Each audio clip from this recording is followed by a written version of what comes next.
سچ باتیں ہیں، اسی میں صداقت ہے، اسی میں ایمانداری ہے۔ سرکار کی زبان حال سے وہ مبارک سے گزرتی ہے، بہت ہی چھڑنا شروع ہو جاتے ہیں۔ اس وقت ان بچوں میں سب سے بچہ پہلا حضرت علی المرتضی شیر خدا سرکار تھے، جنہوں نے اٹھ کر عرض کرنے لگے، یا رسول اللہ، ابھی کم عمری بھی ہے، سوچ بھی اتنا کمی نہیں ہے، اور میرا فیصلہ بھی اتنا مضبوط نہیں ہے، اور میری کم عمری بھی ہے،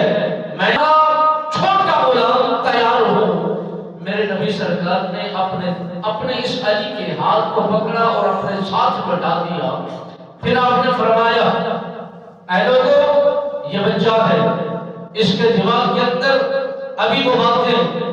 رچی نہیں ہے، بیٹھی نہیں ہے، مگر اب یہ جذباتی ہو گیا ہے،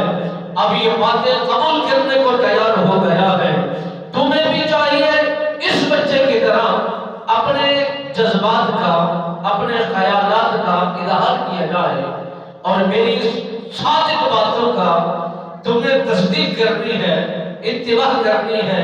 تمہاری فلاح کے لیے یہ کافی ہے۔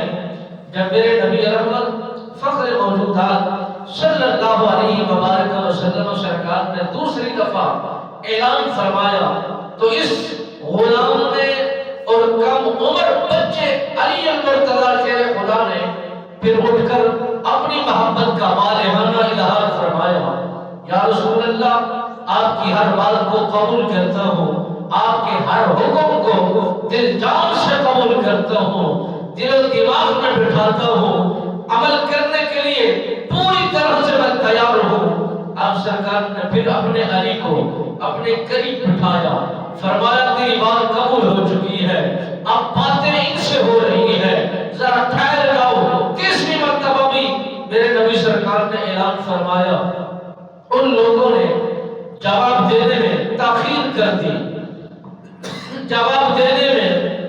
وقت گزار دیا۔ حضرت علی المرتضی شیر خدا سرکار پھر اٹھ کھڑے ہوئے، عرض کرنے لگے، یا رسول اللہ، آپ کا یہ دیوانہ،